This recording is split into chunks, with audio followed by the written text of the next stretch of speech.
Well, good morning. Good morning, and welcome. My name is Jack White, and I'm the office managing partner here in the Tyson's office of McGuire-Woods. And with your indulgence, I'd like to welcome everybody in the room and everybody online to our construction seminar. Just for a little bit of context, even though I am neither a real estate nor construction attorney, here in Tysons, Virginia, we really appreciate the value of these practice areas. We're in an interior room right now, but if we could walk the periphery of the building, we would see with pristine clarity the value of all that you do. This is my third time living in this area, and about 20 years ago, if somebody said, "Hey, I'll meet you in Tysons," well, that would be a day trip. But because of what a lot of you all do, this area is booming in terms of utilization of real estate, the construction that has gone on, zoning progress, stuff that folks in this room do for a living. So the impact on the environment, the landscape, the economy is tremendous. We are not all here today in this room. Some of us are virtual. Indeed, at least one of our presenters is virtual. But McGuire-Woods welcomes you here, and it looks like it's going to be a great day. So I think we kick off this morning with Ashley Harrison out of Richmond. Yes. You'll hear from Mike Dingman, who is to my right, your left. You'll hear from Greg Regal, Frank and John from I'm gonna say it wrong, but I'll let you guys say it. You'll hear from a lot of people, and we'll have a great day. Okay. Hopefully, we'll also be able to meet each other, because here we're a little bit spread out, but we'll have a few breaks during the day to kind of connect with each other. All right. All right. So we start with Ashley And me. and We're you. doing this together. Then let me get out of the way. Well, thank you, Jack, and good morning again, everybody. My name is Mike Dingman, and I'm the chair of the construction team here at McGuire-Woods. Let me just tell you a little bit about that team. We have more than 40 members throughout our offices in the U.S. who predominantly focus their practice in the construction industry. We have folks here and in Richmond and Chicago and Texas and all over the country. And we're involved in a wide variety of projects, from commercial to multifamily to infrastructure projects, energy projects. And one of the things that I think is unique about our practice, and you'll see some of that in the presentation today, is that we're involved on the transactional side, the upfront negotiation and preparation of the contracts for a project. And then on the backside, I'm not going to say the inevitable disputes, but there are typically a number of disputes that can arise from a complex project. And so we have, I think, a very unique perspective of how those construction agreement provisions, and we're going to talk about those, are important, and then how they play out if there is a dispute on your project. I've been involved in the construction industry for 35 years, involved in all aspects of the projects. I would say probably 70 to 80% on the dispute side, but I spent a lot of time negotiating design and construction agreements. And one of the things that I think is also unique, we represent a lot of owners, but we also represent a lot of contractors and subcontractors. And so every participant in a construction project, we have familiarity with and understand their needs and concerns. And that helps us in advising our clients in working through issues and setting up good agreements. And so each year now we're doing a construction seminar, and we try to pick topics that we think are important in the industry. That doesn't mean that it's some earth-shattering new concept, but things that we're seeing in the industry that are leading to disputes or challenges on projects. And so the first presentation today that I'll be involved with Ashley Harrison in our Richmond office. And Ashley will tell you about her experience. She is very well experienced in preparation of contracts and negotiation of agreements, especially with public-private partnership projects and infrastructure projects. Our focus is going to be on change orders. And I know everybody says, well, gee whiz, change orders, what's unique about that? That it comes up on every project. And I will tell you that in my 35 years of experience, I would say the majority of disputes that I'm involved in arise from something that's gone wrong in the change order process. And that can be, was notice timely given? Was there actual clarity of what's being resolved? And the parties often have different views after the fact of what they think they've resolved and what was left open. And I can tell you just a real live example. I finished a 2-week arbitration in May, and one of the key disputes that had a value of north of $20 million was over the interpretation of a change order. One side had a completely different view than the other. I've been involved in a change order dispute that went all the way to the Virginia Supreme Court and ended up in a 4-3 decision, with sort of half the court reading it one way and the other half reading it another way. And so what we want to talk about today in our presentation is how we avoid, to the extent possible, these very expensive and lengthy disputes arising from change orders. And we're going to look at it in a couple of different contexts. One is the important provisions of the contract. And that seems very simple, but in practice, we're often surprised that folks who are running these projects may not fully understand what's required for a change order. What are the notice requirements? What information has to be provided? How do we document this change so that everybody's on the same page and we don't have disputes later on? So we're going to walk through some of the key contract provisions. And then we're also going to look at what are some of the common issues that arise that lead to disputes and how we can avoid those if at all possible. And some of the things you can see we've outlined here, generally compliance with the contractual terms. And that goes both ways. It's just not compliance if you're the party seeking relief, but if you're the owner or the contractor enforcing your contractual requirements. Because one of the significant issues in dispute is if that process is not followed, then what process is actually required? And you can be deemed to have waived rights, and it becomes very messy when you get to a dispute. So this is sort of both ways. It's enforcing your notice and contractual requirements if you're the party to whom a claim's being made, and if you're the party making the claim, doing the same thing. Timeliness is key. We'll talk a lot about that. And clarity, to me, is one of the key issues, and we'll spend a lot of time on that issue as well. So we're not going to get into the types of issues that typically give rise to a change order. Delays, we could spend a whole day talking about delay claims and so forth. We are going to have a subsequent presentation on supply chain issues, which continue to be, I would not say a problem, but after COVID, I think participants are now alive to the fact that you can have significant cost impacts because of supply chain issues.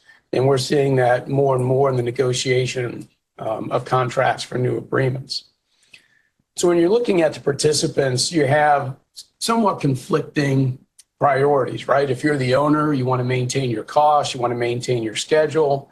If you're the contractor, the subcontractor, if there's something that's happened or you're asked to do additional work, you want to be sure that you're properly compensated and have the time that you need. And sometimes these priorities lead to conflict. And so part of the process we'll talk about today is how do you resolve those conflicts in a meaningful way that is clear if there's a dispute down the road. And so we're going to focus initially on the basic contract terms. And I'm going to turn this over to Ashley Harrison, who's in our Richmond office. And Ashley can introduce herself, and then she's going to walk you through some of the key contractual terms with respect to change orders. Thanks, Mike. Can everyone hear me okay? Yes. Okay, great. I appreciate the introduction. I'm glad everyone is able to join us this morning. When Mike said that he wanted to do this topic, I thought it was a great idea because I think, as he points out, it comes alive in almost every contract for some reason.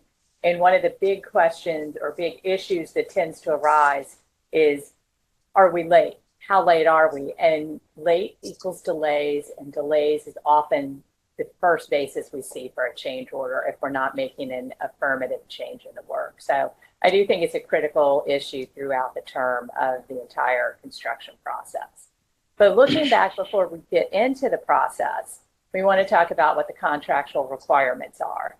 Most of the primary forms that are out there, if you pull something off the shelf, AIA forms, EJCDC forms, Design Build Institute of America forms, have some provisions for, hey, how do we get a change? What is the process we need to go through? And it looks at it from different perspectives, looking at what that basis for the change is. And there may be slightly different processes, slightly different timing and requirements, depending on what kind of change you're making.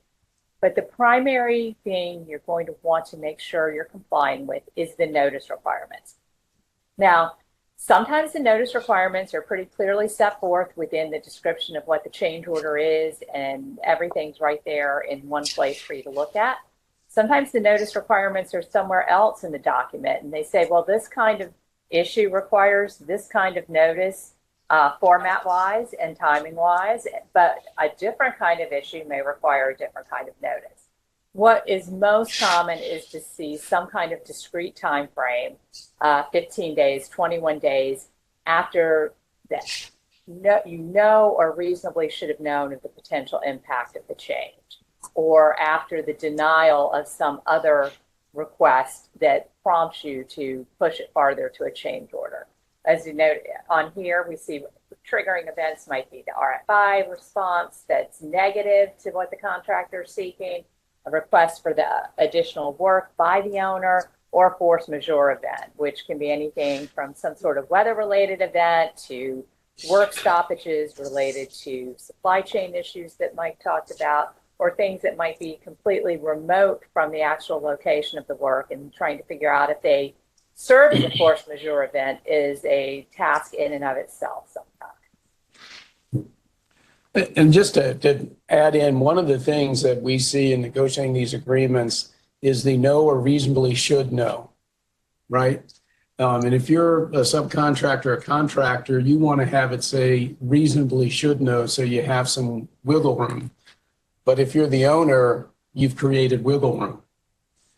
And so that's something that is, I would say, and Ashley can chime in, that's hotly negotiated in a lot of agreements where contractors, subcontractors want to say, well, I might know something happened, but when do I know I'm actually impacted? And so that's a very important negotiation point in any construction agreement, to know when that trigger point or triggering date starts the notice clock ticking. Right. You can advance slides. So the other part of the notice, beyond when do I need to give it, is what information is required. It's usually going to require a description of the event, whatever we think the triggering thing was.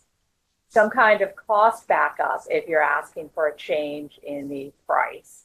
Some kind of schedule analysis if you're asking for a change in the time of performance. And some changes will request only one of those. Some change orders will request both of those. And it's often a two-step process here, where there's some notice of intent to claim or notice of claim, and then that's followed up by the submission of the backup materials that prove or demonstrate, here's how many days we think we've lost. Here's how much we think the additional cost will be because of this cause. The other side of this is, we've talked about notice from the perspective of the contractor who is giving the notice. there's usually a timeline on the owner or architect engineer's response to that as well. Often, if that's missed, it'll be a deemed denied, but it's usually best to try not to rely on that deemed denied. You want to actually get that response out with your position saying, we're denying it because, or if you agree with it, then let's get it out there, let's document it, and let's move on so that this doesn't stay on the table when there's so many other issues to address. And for both sides, potentially, especially if there's not the deemed denial language from the owner, if you're not meeting your notice requirements or your response requirements, that may be a waiver of the claim, or it might be a waiver of your right to reject the claim. And I can think of, and I think we'll get into this a little bit more later, but talking about the submission of backup, that is often where I see claims that my clients come to me with as being the weak spot. They'll just say, well, we were closed down 4 days because of the aftermath of the hurricane that came through. Well, you need to provide some demonstration of how you were closed down, and you need to show us when it came through and how that deviated from normally expected weather. And you need to show us the actual impact on the schedule. Were you not working on anything on site? Was it really not an on-site issue and it didn't affect the critical path? That's the sort of thing that is often missing. Some clients will say, okay, we think this could have merit. We'll give you some extra time to give us some backup. But backup is often an issue. I had a client recently that was seeking backup, monetary backup, documentation from vendors and subcontractors about, okay, if we make this change, how much is it going to cost? And show us by the different levels, show us by the materials what that cost would be, show us by the additional time of particular subcontractors what that will be. And they couldn't get the contractor to provide that. The contractor said, our subs and vendors won't give us any more detail. They just tell us, here's our big chunk of money from each of us, and that adds up to about $500,000. Client had gotten off the cuff information from their engineer and from their internal people who dealt with these kinds of issues on existing operations frequently. And they were both telling the owner rep, it's about a $100,000 problem. So if we have the owner hearing two sources say it's $100,000 and the contractor saying it's $500,000, but we can't provide you with backup, I think that's a pretty likely one that the owner is going to reject the change order there because they're not getting the backup. Now, ultimately, it becomes the contractor's problem then. They're not going to get that change, or they're not going to get that amount of money in the change. They need to do something more to control the information they're getting from their vendors and their subcontractors in that case. And that may be a problem with their documentation between them and the vendors and the subcontractors. But that lack of backup is not going to encourage an owner to throw an additional hundreds of thousands of dollars at a subject when their independent sources who didn't know they were asking each other both came back with about the same number. Mm-hmm. One thing I'll mention that's also a significant negotiation point is the waiver language. And I will tell you that in my view, if you do not have that kind of language in your agreement, it begs the question of, okay, so I missed my timeline. So what? What does that cause, or what does that do? And if it's left unanswered in the agreement by saying it's a waiver, most courts are not going to deem it to be a waiver, because under the law, a waiver has to be a knowing, intentional relinquishment of a right. And so if the contract is silent, just says you have 21 days to give notice, that's the end of it, then typically that notice provision is not going to be very effective unless you have some language that says if you do not comply, then there has to be some sort of waiver. There are also jurisdictions that will read in sort of a prejudice requirement. In other words, you're not going to be deemed to have waived unless the owner or the contractor, depending on who's receiving the claim, can show some sort of prejudice. So it is important to deal with what are the consequences of missing the notice provision requirements. Because if it's silent, then it becomes very uncertain and you can't really hold anyone's feet to the fire because there's nothing in the contract that says this is what's going to happen if you do not meet this requirement. And a lot of the negotiation that we're involved in from the owner side and often from the contractor side is the contractor wants to say, okay, I missed my 21 days, but give me another 21 days before I waive, or give me some additional period of time. And sometimes that can be, that's how the contract ends up, with some grace period, if you want to call it that. But if your contract does not deal with the consequence of missing the deadlines, then that's not a very effective provision. And I can tell you that courts are not, if there's a clear waiver provision, they will enforce it and they will throw out claims. I can tell you that from experience as representing contractors and owners. But if it's not clear, then a court's going to say, well, let's hear the facts and what happened. And so that's something to keep in mind, is that you really have to have some teeth to these notice provisions if they're going to be effective. Great. So looking at some of the common disputes, and this is going to sort of ping pong back and forth between the contract and how things actually play out on a project. And one of the things that we always emphasize is getting bad news out sooner rather than later is always the best course of action, because you avoid the snowball effect. Things on a construction project that have to be dealt with rarely get better over time unless they're put on the table and all the participants can then figure it out.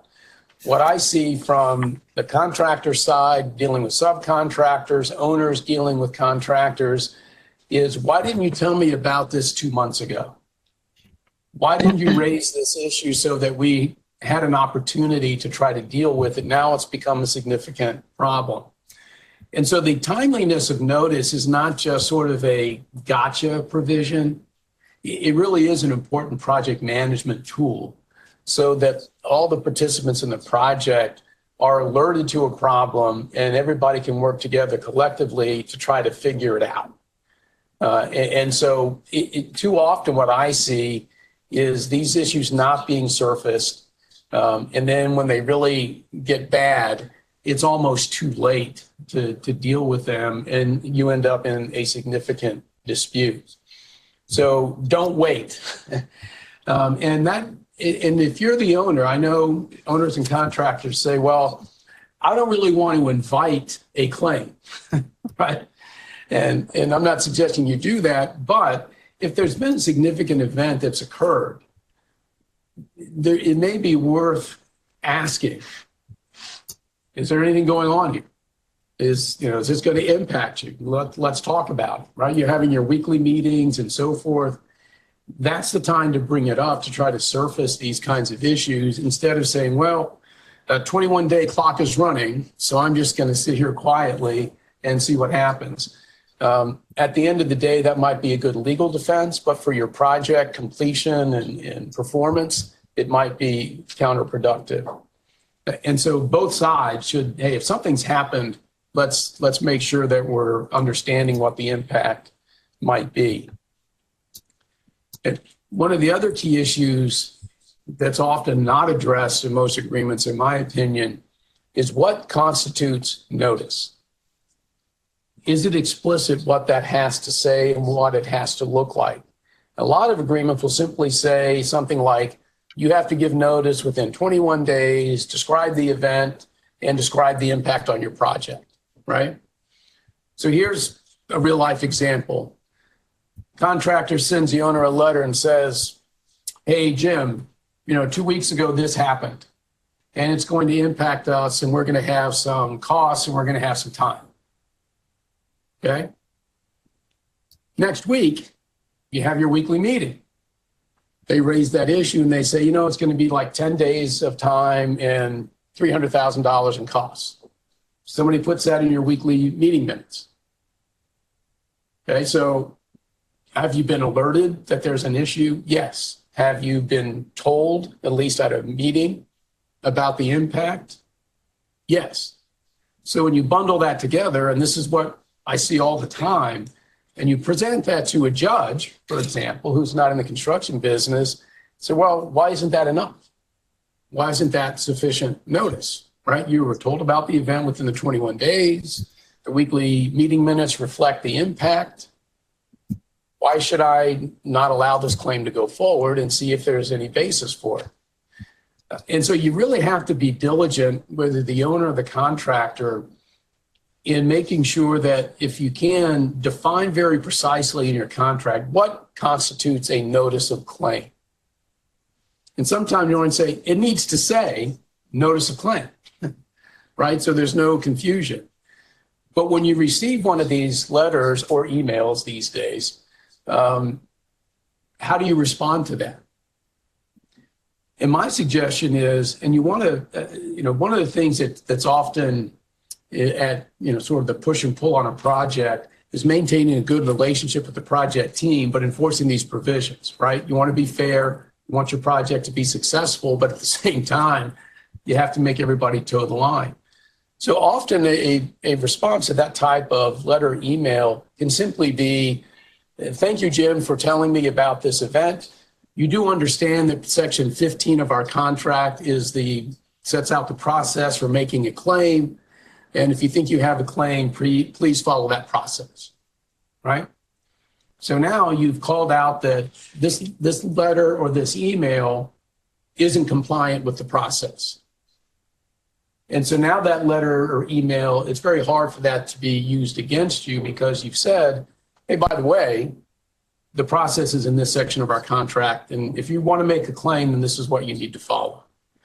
And so it's very important to be sort of on your guard to some of these emails and letters if your contract is not explicit about what constitutes a notice of claim.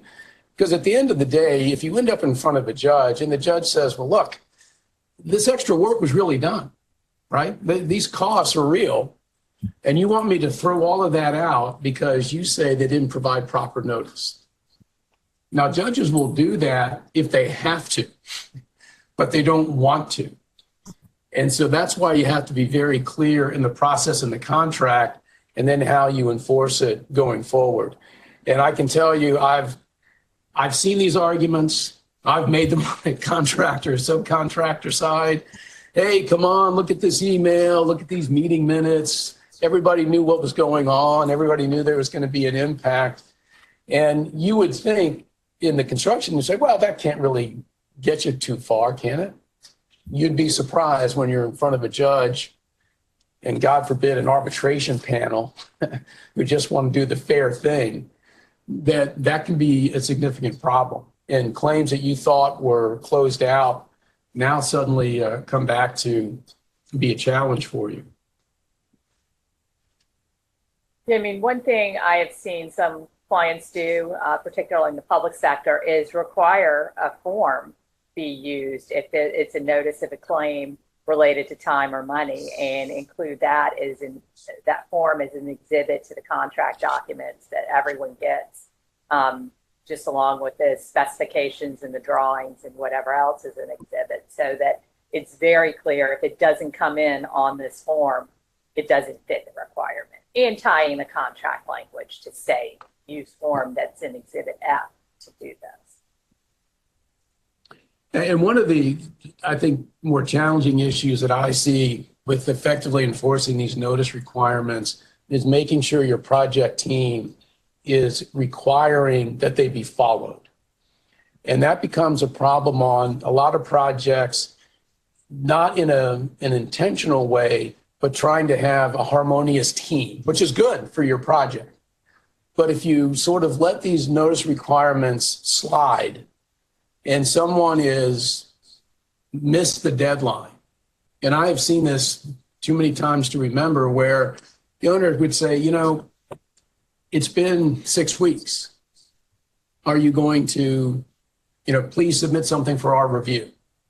And again, so there's this balance we were talking about earlier. If you're the owner trying to surface issues and get them resolved, But when you're inviting a claim to be made after the time is run, it's going to be very hard to then say, well, wait a minute, they missed the time.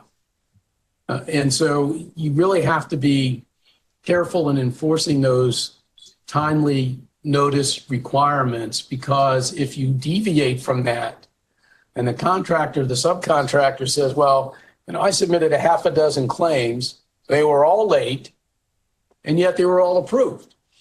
And so now when I submit the big claim, right, now you say, oh, hey, wait a minute, you missed the notice requirements. You've now created a pretty good waiver argument that said you didn't follow the process. We relied on the fact that you were not following the process. And so how can you now deny this claim?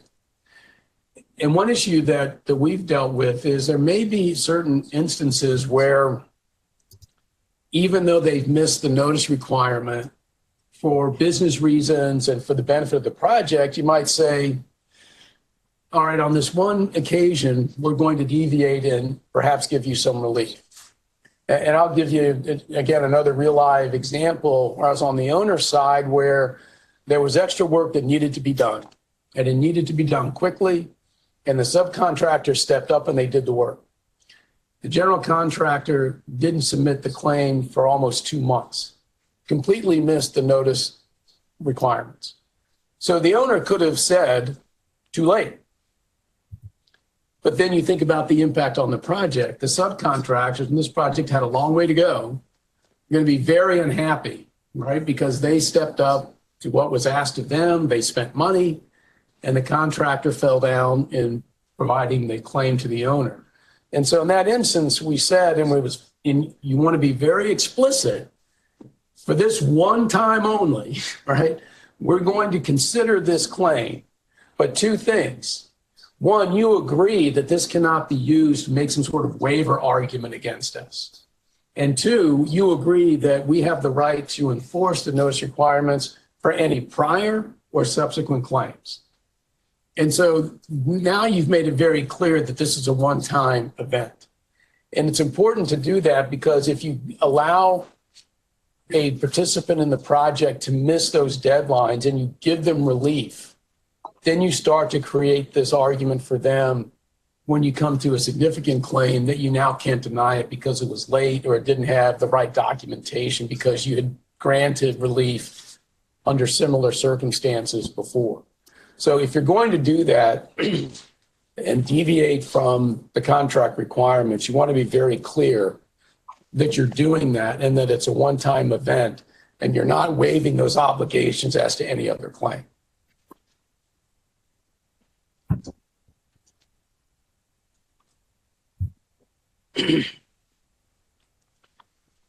So another, sorry, go ahead, Ashley. I should say this kind of gets back to the scenario I described that my client had run into, talking about insufficient information to review the basis for the change order or the relief without having the documentation to say it's $500,000 when the owner thinks from its two independent sources it's $100,000. That is just going to lead into your claim not being approved there. I see that as going back to, we could have approved it and said, we'll do it for the 120,000 that we're getting because that's all you proved. And that could have put the contractor in a really bad position. So my advice to contractors is if you're going to need to get backup, if you're going to need to provide that kind of information to the owners, make sure that your agreements down the chain to your subs and your vendors are going to require them to give you the level of detail you need to fulfill that, and make sure you've got someone who's expert in scheduling that you can call on, who can point out and do the scheduling analysis that's necessary to show impact on the critical path and why it's a 10-day delay and not a 15-day delay or a 5-day delay. Otherwise, it's going to look like insufficient backup, and that's going to be a pretty easy basis for an owner to deny a claim. It's also potentially the basis where the owner can say, I understand you're missing the backup, but I can see the merit in this and decide to do the waiver that Mike was just talking about. But again, pointing out that this is a one-time only get out of jail free card is really important in the documentation you put together to close out that change order. If you're doing something, not just that says, we're going to let you file it late, but we're going to agree to it without as much documentation as what we would normally expect based on the contract requirements. And that's going to lead into the back end of our presentation on the clarity of a change order. And having that information is very important to avoid disputes pre-litigation and during litigation. And one example is requiring a schedule analysis or a fragnet or something when there's a request for an extension of time. So I can tell you, having done many construction disputes and delay claims, after the fact, everybody goes out and hires a scheduling expert. And they say, oh, it was really, this event or this thing that caused this delay. And you're looking at the change order, and can you say, well, wait a minute, that's not the claim that was made, right? The claim that was made is in this schedule analysis or this fragnet. Now, you still might have a judge say, well, I'll let the expert speak, but to the extent that you can try to cabin in the claim and have it described and say, well, this is the schedule analysis that leads to this number of days of delay, that's going to be very helpful. And the backup, as Ashley was talking about, also helps identify not just the cost, but what was the issue that was the subject of the change order, right? And so that helps eliminate any ambiguity. And we'll talk about this in just a minute. And I alluded to this earlier, it's the ambiguity in change orders that leads to some of the most significant disputes that I've been involved in. And so having this backup, having clarity helps prevent those problems from happening. So lack of clarity. There's two basic things, and they seem very simple, but they, in my opinion, create more issues than just about any other problem that comes up on a project. What are we resolving? Right? Are we leaving anything open for subsequent determination? And that's where you find a lot of problems in the language of change orders, where there is this lack of clarity. And a lot of that, in my experience, is driven by what is a good thing. And that is project managers, for the owner, contractor, they all start to speak the same language on a project, right? They're finishing each other's sentences, right? And it's a good thing because that means they're working well together. And so when they write something up, it might seem clear to them. But when somebody who's not involved in that project reads it, it's not clear. And unfortunately, that often happens if a project is going sideways for maybe the contractor, the subcontractor. As things go forward, they want to go back and say, well, hold on, that change order didn't really resolve this issue. We've got additional claims. And I can tell you, I've been involved in projects where I believe there are genuine disputes. In other words, both sides genuinely believe their interpretation of the change order. And that creates a very challenging atmosphere for your project, because when one side is saying to the other, this is what we agreed to, Joe. And Linda says, no, that's not what we agreed to. And so now it makes it very hard to settle these things because both sides think the other is being disingenuous. And so it's really important to be clear what you're resolving. And if you're going to leave an issue open for subsequent determination, and sometimes that happens, there are events that are very difficult to quantify in a 21-day period or 30-day period. And so sometimes there's a valid reason for saying, well, look, we can't quantify whatever this particular impact might be. But you want to be very clear that this is the only thing that's being left open. You want to put some timeline on it, right? Okay, contractor, subcontractor, tell me how much time you need to determine this impact and why. You don't want to leave it open-ended, because then it creates the ambiguity that gives both sides an argument. And so it seems like a simple thing, but it creates more problems than just about anything I've seen on construction projects.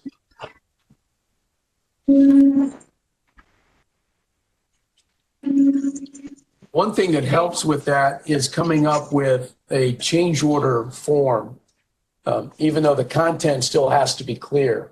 Having a clear change order form that clearly says, even if there's not a time impact component to whatever the event is, you should say that. So it's clear that that's not part of this claim. So having a good form that has, this is the narrative, this is the change in the contract sum. If there's a change to the schedule, here's what it is. Or maybe you have a box you check saying there is no impact. No time impact as a result of this change order. That helps with clarity as well. Yeah, and I will say that both the AIA and EJCDC change forms, those are the two I see most often from clients, they both have built in the space for you to put what the extent of the change is. You're also recognizing changes that may have occurred from the origination of the contract prior up to this new change order. So you should be able to get all of your change orders at the end of the project and really trace which ones did time, which ones did money, which did both, and how did we go from the original schedule and price requirements to where we are at the end of the day. The thing they are not as good at, and sometimes the contracts does it, but they're not as good as having that kind of wrap up language about this fully resolves the dispute that's covered in this change order. And again, that's where you want to be very clear when you're writing your narrative, and maybe add that sort of language in the change order as the parties are signing it, so that everyone does agree. There's not some other way to wiggle back in on this, or if there is one subpart that's not being resolved yet because more time is needed to determine the appropriate resolution, be clear about that. It's better to say more and be clear than to get something done and dashed off very quickly so it can be signed up. And I think our key tip here and takeaway is you should have a third party who's not involved in the day-to-day operations of the project review that change order so that they can look at it sort of independently, and then they can say, well, and the question posed to them is, so Joe, what do you think this change order is doing? And I think you'd be surprised by the response, or it's not clear. And so having someone who's not involved and speaking sort of the same language on the project review it, because if you end up in a dispute, that's what's going to happen, right? A judge is going to review it who wasn't involved in the project. And if it's not clear to that judge, then that becomes a problem. And so here's the shameless plug for your attorney. Have your attorney review those change order forms and language. And here's why. Rick Holzheimer, John Wilburn, our litigators, Patrick, we make a living torturing words, right? We look at an agreement or we look at a change order and we say, how can we spin that to our client's advantage, right? That's, I won't call it a game, but that's what happens. And so having an attorney who can say, well, I'm going to look at it from the other side's perspective. Is there an opening in this language that I could exploit if I were on the other side? And so, it's a very small time commitment, 10, 15 minutes, these change orders aren't long. I can tell you this $20 million dispute that I had earlier this year on a change order, if we had had 10 minutes to review it and change just one phrase, it would have been clear. Now, eventually the panel found in our favor and read it the way that we read it. But that was only after an extensive dispute and a 2-week arbitration hearing. And so having outside counsel, somebody who makes a living torturing words, read your change order narrative, I think can save you a lot of money and a lot of disputes, because we can help just sort of refine that. And one of the benefits too is maybe the other side will not agree to the language change that we suggest. But that's helpful as well, because it's telling you, wait a minute, your belief of what you think we're resolving is different from mine.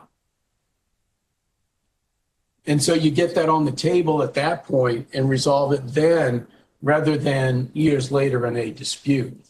So one of the takeaways from both Ashley and myself is it is a small investment to have someone look at this change order language compared to what it costs you to fight it out in court or in an arbitration when the language is not clear.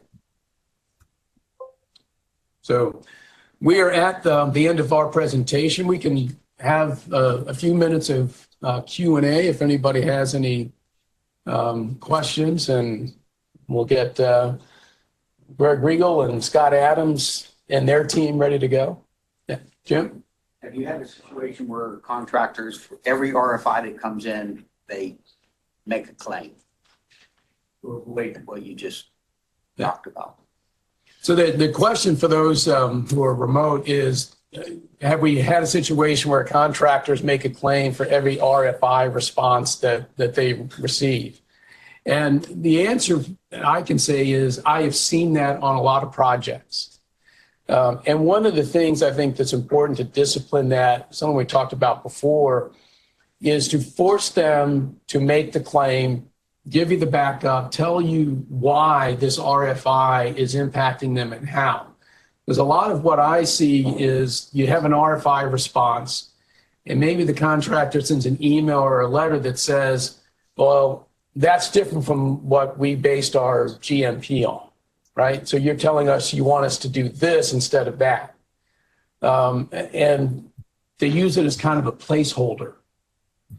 And I think you have to call that out and say, all right, if you think that you have some sort of claim, then make it and do it now. What would you consider a reasonable time? You put 21 days in your presentation to avoid that kind of, because as you said, you want to work together as a team, right? Yeah.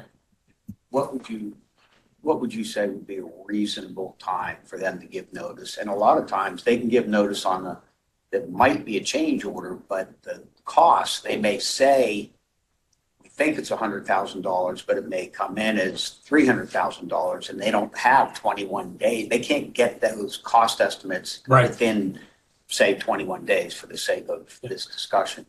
Yeah, and that's a real life issue, and especially when I'm on the contractor, subcontractor side.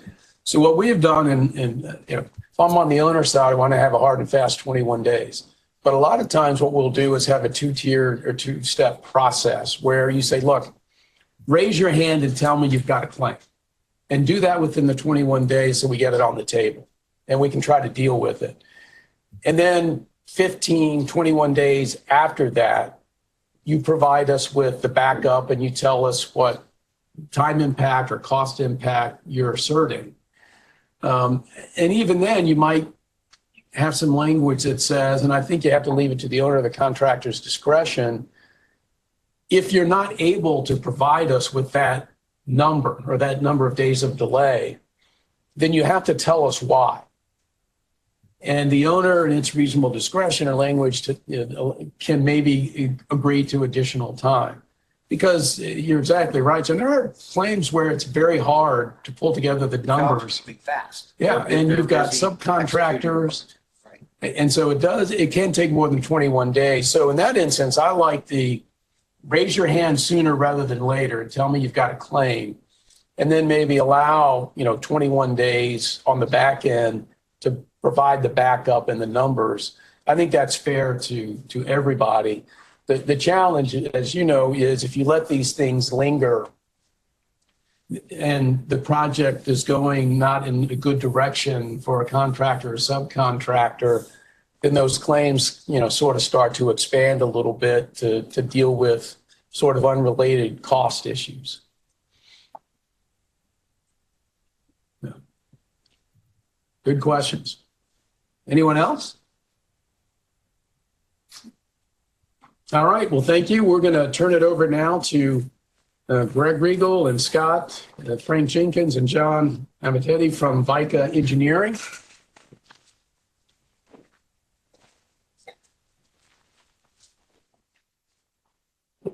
Mike?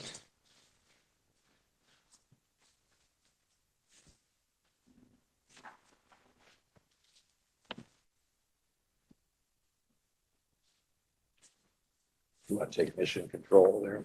Sure.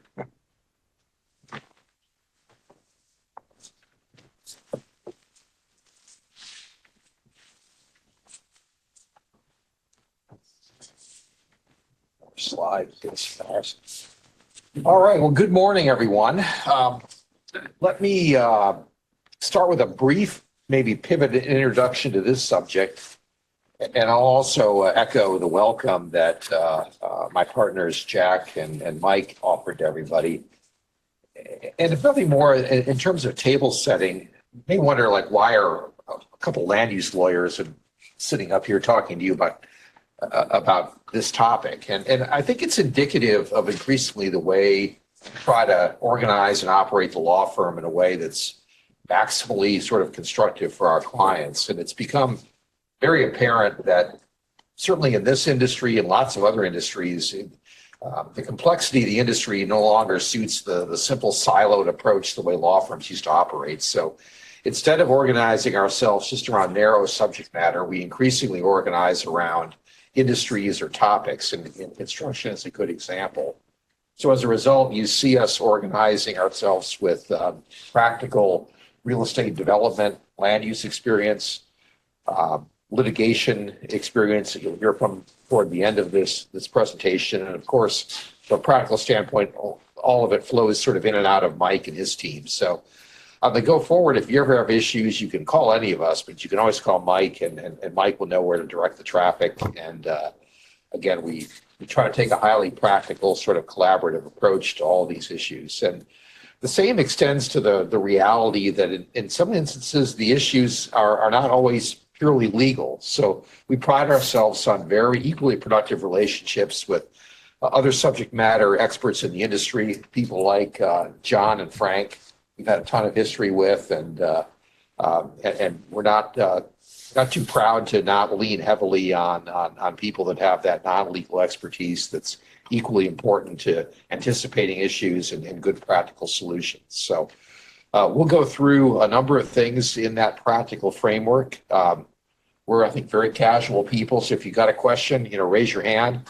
Applies to all the people out there in the virtual universe as well. And you can use the chat function, or don't hesitate to interrupt us if needed as well. And we'll try to do our best to talk with you and not at you, as the expression goes. But with that, why don't we go to the first slide, which I think is up, and maybe some real simple table setting for the group. I think the two bullets sort of speak for themselves in terms of issues and outcomes. And there's no question it's getting complicated, it's getting more regulated, and we've got to be more proactive. But I'll invite Scott or John or Frank to sort of elaborate on that or give it more context, perhaps. Yeah, I mean, I guess from my perspective, and I'm land use attorney primarily in Northern Virginia, so that's kind of the perspective that I bring to it. But we certainly are seeing more urban projects, a lot more redevelopment where you're having to navigate existing easements, existing reciprocal easement agreements, ownership associations on property that just complicate the project as you're going through the zoning. But also just the local jurisdictions are really tightening the screws on the level of detail that they expect during the zoning process, which just causes issues down the road. And so we've seen a number of construction related issues come up, a year, 2 years after zoning, but directly related to things that, we could have been more proactive about, or whoever was taking the project through could have been more proactive about thinking through building in flexibility, thinking through with the client, with their GC, how the construction was going to occur, to make sure that we're anticipating issues a lot further ahead than we may have had to do in the past. And so, we're doing a lot more, title review, upfront to make sure there's a good understanding of the limitations, the constraints that we've got on sites, which you can also use as a shield sometimes, in terms of comments that you're getting from local governments, but also working with our clients, working with their GCs and bringing them into the process much earlier on to talk about the actual construction of the project. Are you going to need offsite easements? Where's the access going to be coming from for the construction? Or do you need, offsite, access to literally just construct the project? And so we're definitely seeing a lot more of that, and really, I think upfront, even before we file the zoning application, thinking through and anticipating what are the issues that we're going to run into further down the road, and making sure that everything gets incorporated much earlier and that we've got a more cohesive strategy for how we're addressing some of those issues. Yeah, Scott, that was a great summary of just how complicated all the issues can be and have become. From the previous presentation, they talked about timing, and I agree that timing is everything in this business. And what's really been constrained is timing has shrunk to the point where it all has to happen in a very, very tight time frame, which complicates things. And certainly, what Greg was talking about is no longer a silo type effect. If I use the word linear, the industry used to be more linear, where it's like, well, you did the design, you got it approved, and then you did the construction. And now, because of the complexity of the regulations and so forth, everything's been compressed to a very cohesive type environment to where everything happens quickly, everything needs to be understood in a very timely fashion. And the key word in the business I have always heard over and over again is anticipation. And the problem with anticipation is it takes knowledge to anticipate something. And knowledge takes experience, and it takes just an understanding of all the issues and so forth, and they keep changing.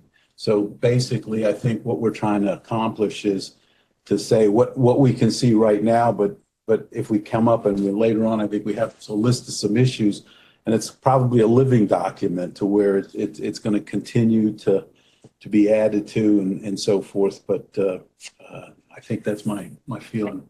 And I think it's even worse when we have phased developments, Yes. because we're trying to understand what's going to happen in the future, how this thing's going to be constructed, what easements are going to be required.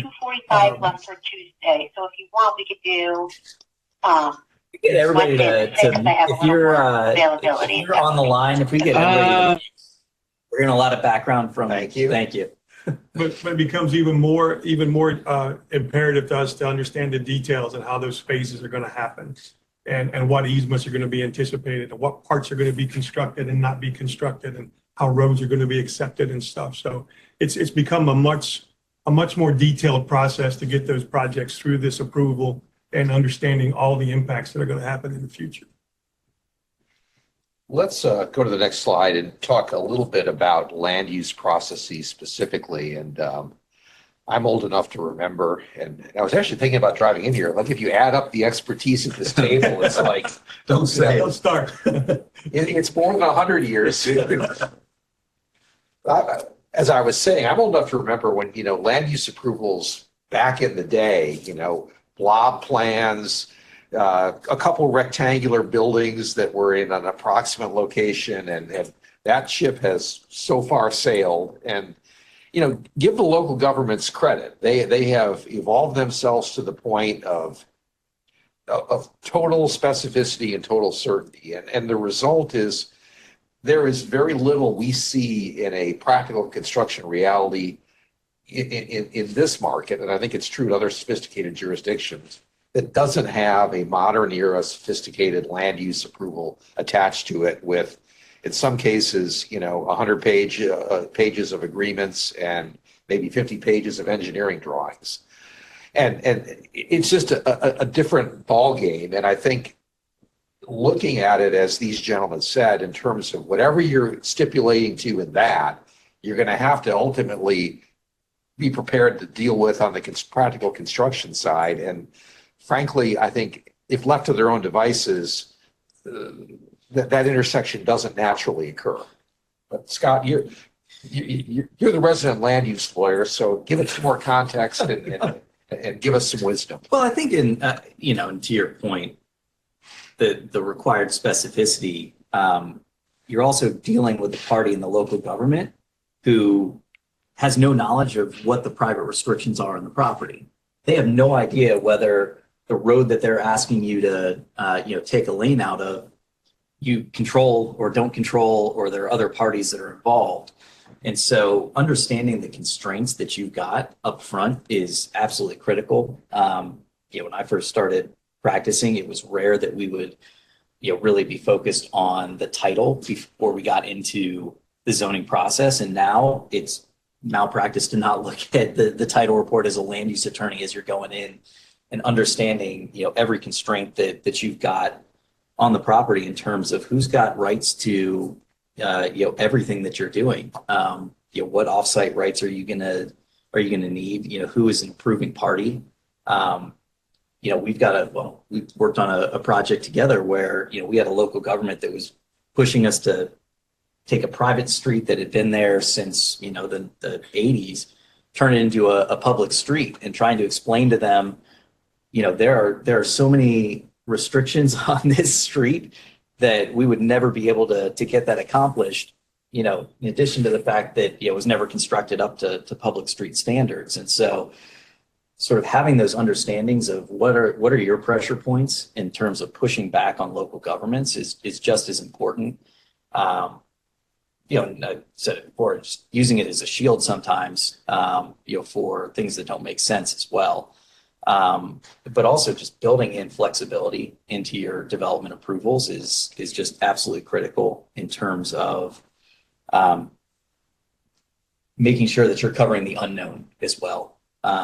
Because we've again run into issues where you end up with construction timing issues. I think the big one recently was signal pole fabrication during COVID got delayed 12 months. And so building in flexibility that if you've got an obligation in your proffers that you've got to have a traffic signal installed before you can pull occupancy permits, and you've got a fabricator who can't actually get the equipment within that time frame, making sure you've got built into your development approvals flexibility to extend out those deadlines.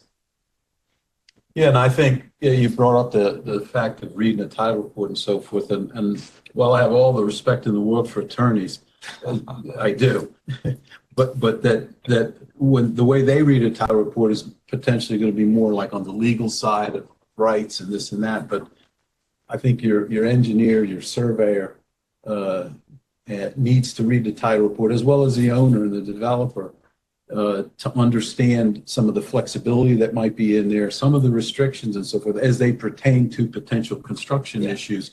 That is not necessarily going to. So it's like a whole group needs to review this thing with respect to potential, and there's oftentimes opportunities in the title review also as to something you thought was a restriction when you read the actual easement or whatever, that it actually provides some opportunities as well as constraints. Frank? Yeah, the title is the first place we typically start whenever we get a project. We request a title report to go through to see what the constraints are, what easements exist, what other agreements may be in place between adjacent owners, so we understand what constraints are on the property. And it's typically the very first place we start when we start a new project, is to understand what's here today.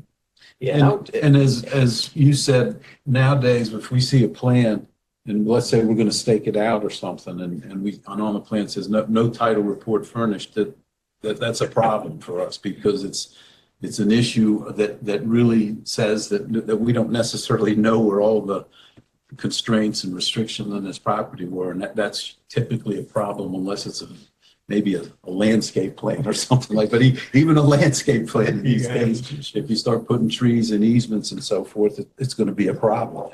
And I would just say different attorneys are looking at title reports for different purposes. And so, typically, whoever is handling the transaction on the real estate side, they will have their attorney obviously do a title report, and that's going to be part of, your acquisition of the site.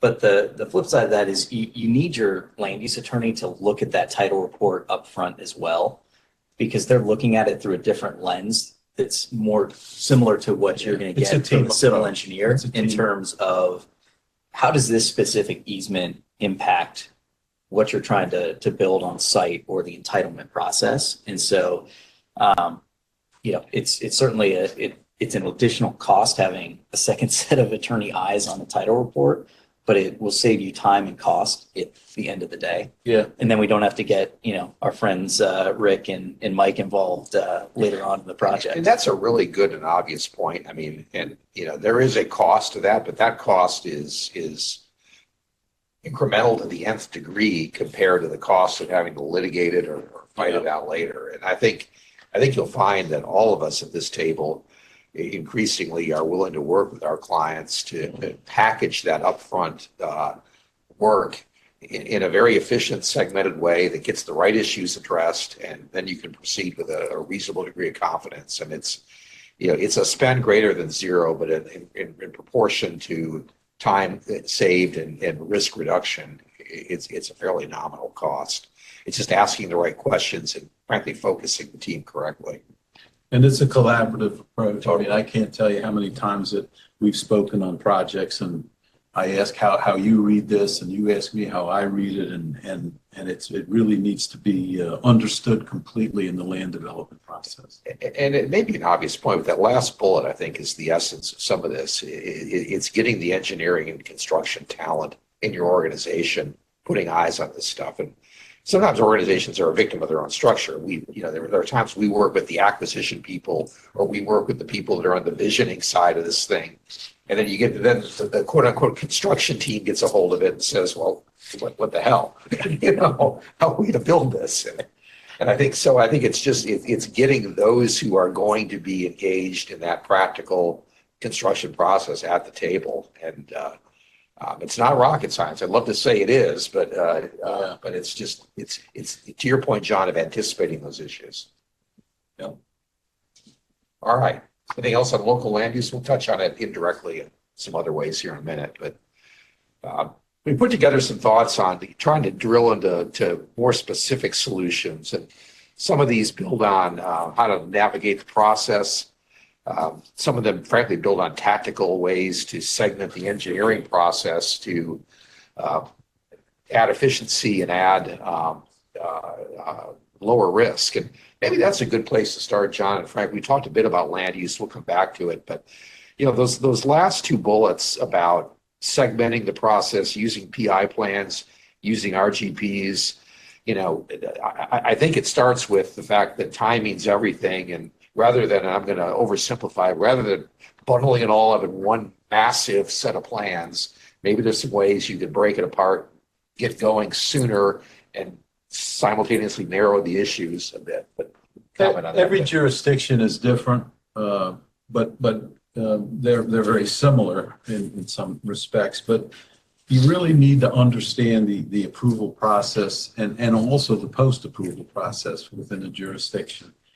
And it can't be an afterthought, which is what I think Greg is getting. It has to be upfront, discussed, a strategy of how this project is going to be put together, both from a zoning standpoint and then follow through to an engineering standpoint, and understanding the constraints and the opportunities inside of a jurisdiction as to what you can do to basically streamline your project and not basically make it an afterthought to we'll figure out later how to get this thing approved.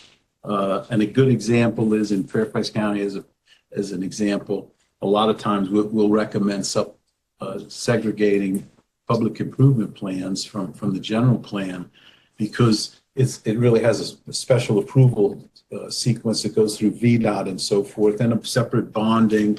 And there's a lot of reasons why it would make sense to do that. Also, often in the approval process, the zoning approval process, it requires certain of these improvements to be in place prior to occupancy permits or even some of the construction beginning. And therefore, it's better to have a separate plan that can be executed individually. Rough grading plans allow for quick starts. In a more urban environment, it's extremely important to utilize that process sometimes to start digging a hole in order to time your process to where you can long lead items like creating an underground garage and so forth can begin, and as it's coming up out of the ground, your other approvals are developing and so forth. What is also important, I think, is to share that strategy with the jurisdiction that you're dealing with. I think that's something that doesn't happen a lot, and it needs to where you're explaining to the jurisdiction, I'm working within the guidelines of your process. This is what I'm trying to accomplish and why. This is the expectation I have and my client has, and potentially the contractor, depending upon what's going on, of how we're going to process this. And the goodwill that comes out of it is significant. Because the jurisdictions are constrained somewhat to their approval processes, but it can be a strategy to where you can basically have a win-win situation where you're meeting all their guidelines, but you're taking advantage of flexibilities and so forth. And that's critical in this day. And I would just add to that, which I totally agree with, is that as you're getting into final design on your project, reviewing that against your development approvals to identify areas where there may be some ambiguity in terms of what you're doing, whether it conforms with the zoning approval, so that when you have those upfront conversations with the county, you're putting those on the table. It used to be you might try to hide the ball a little bit on that and hope that you kind of slid through. And I think our experience in most jurisdictions is they will highlight every minor change because they have the technology to do it now, where they just overlay your site plan over your zoning plan and look for everything that is not exactly the same. And so getting all those out, up front, changes out there with the county saves you so much time, on the back end, where you can talk through, is this in conformance with the zoning? If it's not, you can start an interpretation process even before you filed your site plan or your building permits to make sure you're not holding anything up as you're getting further into the process, where the timing becomes much more critical in terms of phasing those approvals to when you actually want to mobilize construction on site. I agree. So let's circle back to land uses for a minute too. And then I think, there are some tactical things you can do within the framework of proffers and approvals. And look at the next slide, Scott. We've provided an example of a proffer we've used from time to time that tries to get at some of the flexibility that's sometimes necessary. This is not a one-size-fits-all approach.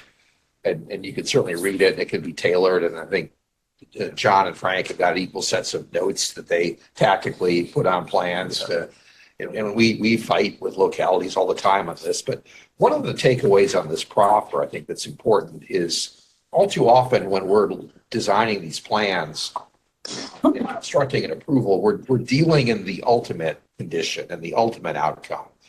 And a lot of times the land use process turns an unintentional blind eye to what the interim condition is and what you're going to have to do over this multi-year, multi-decade build out. And that may look different than what the ultimate condition is. And it's often a significant interpretive problem that I think well-intentioned regulators go straight to the renderings and the final outcome. And there's often a bridge condition, and working with your land use council, working with your engineers to define that as best you can, I think is an issue and an opportunity. But go ahead, Scott. Yeah, and I think what sort of Greg gets at, and I think Frank had mentioned earlier, is with these multi-phase projects, trying to get that right at the outset in your development approvals. We tend to try and create as much flexibility as we can as we're drafting development conditions, as we're drafting proffers, to make sure we've got the flexibility to sort of phase the project exactly how we want to phase it. But you're in a public process, and the counterbalance to that is other stakeholders want more certainty in terms of when things are going to happen, whether that's, when a street segment is going to go in, when a public park is going to go in. And I think really trying to work through those issues kind of upfront in the zoning is just absolutely critical, because the number of times we've had to work on it on the back end, and then we get pushed into doing additional infrastructure improvements that we're not anticipating, doing until a later phase. And it just, ends up totally changing kind of the construction of the project. I think the other piece of it is calling out within your development approvals, if you've got these multi-phase projects, how it's going to be constructed in the interim, that you're not required to meet things like the overall parking requirements, the overall open space requirements, the overall tree canopy requirements at each interim phase of a development project, that, those are the totals for the final project. But in the interim, you've got flexibility on maybe being below those thresholds on an individual phase of your project, because it will save you as you're trying to do your construction phasing of, not having to add additional land into a construction phase that doesn't make sense from a construction standpoint. I agree. I think in Fairfax, and I guess Virginia's on the proffer requirements, I view the proffers as almost being like specifications for the project. And the more concise they are, and the more that they provide clarity to what's going to potentially happen in this project, it's going to be a more successful project. I think that the notes on the plan and so forth can really only go so far, but with respect to issues and so forth, the proffers are in a unique position to provide clarity and understanding. They're part of the zoning, frankly, and there's proffers and conditions.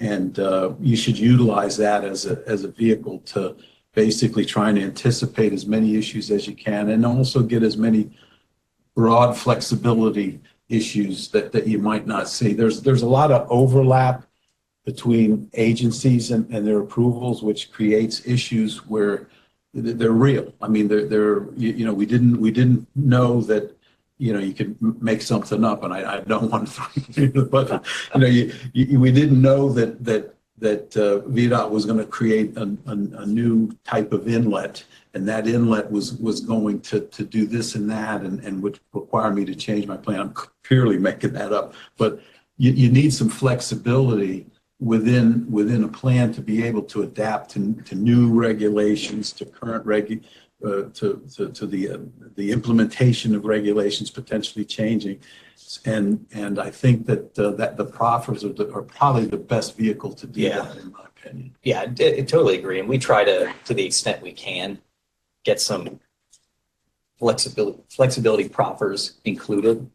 We've got the one that's on the screen now in terms of changes just based on final design, but we also almost always try to get a proffer or a development condition included that allows for administrative changes to deadlines, timelines that are in your development approvals, because the number of times you run into just issues that are totally unrelated to anything you're doing. It's third-party agencies, could be VDOT, could be, somebody else. Could be supply chain. Could be the supply chain we talked about, like with the traffic signals, and just making sure you've got that flexibility built into your development approvals so that you can go back and get those deadlines extended without having to re-entitle your project is just absolutely critical.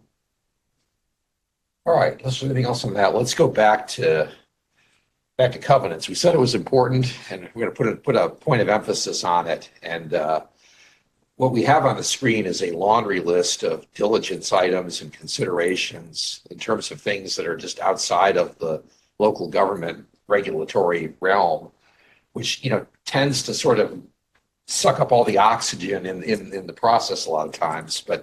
And I'll sort of make this a jump ball of sorts for the panel, but let's start with the two at the bottom, which I think are in mine and Scott's wheelhouse. And this is maybe the the not so good news. And I can, the number of times we get a phone call that says, hey, we found some covenants. They're 50 years old. Nobody's paying any attention to them. Surely they don't apply anymore. Unfortunately, to that last point about the principles of estoppel not applying to recorded covenants is regrettably a true statement. Ignorance of it, non-enforcement of it, things that are illegal in the covenants does not invalidate the entire regime. And The fact that you can't find who is actually the benefited owner of the covenants, it's always a fun one. And the point above, bad news, the process of trying to get rid of them is complex and time consuming. Everything we said about the relative efficiency of due diligence is not the case if we're trying to get rid of covenants because they weren't considered and that we've got development now approved that conflicts with them. So it goes full circle to that. We got to know what's on record and regulates this property beyond what the local government regime or the state government regime involves, or it is expensive, it is time consuming, it is complicated to solve it after the fact. And I would just say, we've talked a lot about looking at title on your own property, but up front, having your civil engineers, your dry utility consultants actually look at how are you tying in, because the number of sort of projects where we've had to tie in, off site and there's an easement that's there, but maybe, you need 10 more feet, 5 more feet, 2 more feet, or there's just weird easement language. We had a project in Falls Church where tying into, the Dominion line and putting that underground, everything was fine on our project. Once you got to the site across the street where we actually had to, install the new line, we realized that the easement language that Dominion had used in that case was atypical from what they typically do. And we had to end up going to the property owner and negotiating with them to allow us to underground the lines through their property. Even though there was a Dominion easement that existed on the site, it just was a non-standard easement that they had. And so trying to do that diligence up front to make sure you're not missing sort of the, how you're tying in. I think we had a project in Tyson's, where we had to tie in a storm sewer and trying to figure out, could we actually do that construction that we need to do to enlarge the pipe through that easement within the existing 10-foot easement and the language that was in the county easement. But it's things like that, just figuring that up front so that if you've got to go to those adjacent owners to get different permissions will save you on the back end. Yeah, once again, collecting as much information as you can, as early as you can, hopefully brings most of these issues to light, but you're probably never going to get them all, but you have to make an effort and it's an organized effort. It's not happenstance. As far as doing a subsurface utility investigation is really important in an urban environment, even in a suburban environment or even a rural environment sometimes, but definitely in an urban environment, to understand not just where the easements are, but where the actual lines are, because it's not uncommon for, lines to be outside of easements and so forth. But then when you read the easement, sometimes the easement language specifies that, well, wherever that line is, that's where the easement is. And then, and so you need to understand all of the constraints and so forth as much as you can. And I do agree that in the real world, is ignorance is often no excuse, and getting as much of that information as quickly as you can, as early as you can in the process is critical. With respect to subdivisions, we've ended up with issues too. Yeah, there's a lot of times subdivisions, if you're only buying part of the property in that subdivision, they could have BRLs that are in place that may be impossible for years. Yeah. It may be impossible to completely get rid of unless the whole subdivision is being dissolved. Or if you're trying to buy property that is part of one subdivision and you're buying something from another subdivision, they may have a whole different set of covenants and issues that weren't in the first subdivision. So all that stuff goes back to research and getting a title report and getting it as soon as possible. John was touching on the SUE. We had a situation for the SUE wasn't done until they were ready to put the building in the ground, and realized the exact thing John said. The Dominion facility was not located within the easement. It was further into the property, and we had to push the building back, which created further delays, had to be redesigned, had to be re-permitted because we could not move that utility. And I think, and this is a good tie into the next slide, but, if someone calls you up and says, okay, I went to this amazing seminar and I want to do all this, forward-looking diligence. I mean, you guys, you get those calls all the time, number one. Yep. And I think, correct me if I'm wrong, but you've got it down to effectively a checklist you can talk with a potential client through. And we were hesitant to provide that because it does need to be tailored. It's a living document. Which, and effectively what's on the screen now is a start at we asked John and Frank to list the things that keep them up at night or the things that annoyingly keep coming up and get overlooked. And this is a non-inclusive version of that. But I think that the point is, there's been unfortunately enough repetition in some of this stuff, and there are trend lines and there are patterns, and you can focus the diligence in a way that creates some efficiency and helps folks stay out in front of I the think things. I was invited on this panel because of most of these issues have become an issue over 44 years of doing this. But With that as an opening, why don't you and Frank, you pick a few and talk about it? yeah, I mean, on the construction side, particularly in an urban environment, it's tight. It always is. And the issues usually are pertaining to staging, where you're going to stage equipment, where you're going to stage a construction trailer. Often, particularly in Arlington, construction routes and other, even I think Falls Church construction routes become an issue, and they're actually in the proffers or conditions relating to that. Where's the construction parking going to be? Because if it starts bleeding into the surrounding streets, it can often be a problem. Noise compliance, almost every jurisdiction has a very specific noise regulation. There can be, you can ask for waivers and so forth, but you need to understand those. And FAA compliance can be an issue pertaining to maybe the height of the building, equipment on top of the building, as well as cranes and so forth, can become an issue. And the crane swing itself, where you're going to be carrying a load. Fire marshal compliance is an issue that we've run across with respect to, like you take a multifamily stick-built project. I mean, a certain amount of the water line needs to be in, and hydrants and so forth, in case there in fact is a fire, that it's something that can be dealt with, as well as building separation and access requirements. And fire flow is a major issue. Building separation, there's a zoning ordinance that deals with proximity of buildings to property lines, but then there's building code issues pertaining to buildings and proximity to property lines, and they don't necessarily jive with one another, and based on the amount of unprotected openings on a wall and so forth, and what's happening on the adjoining property, and that can become an issue.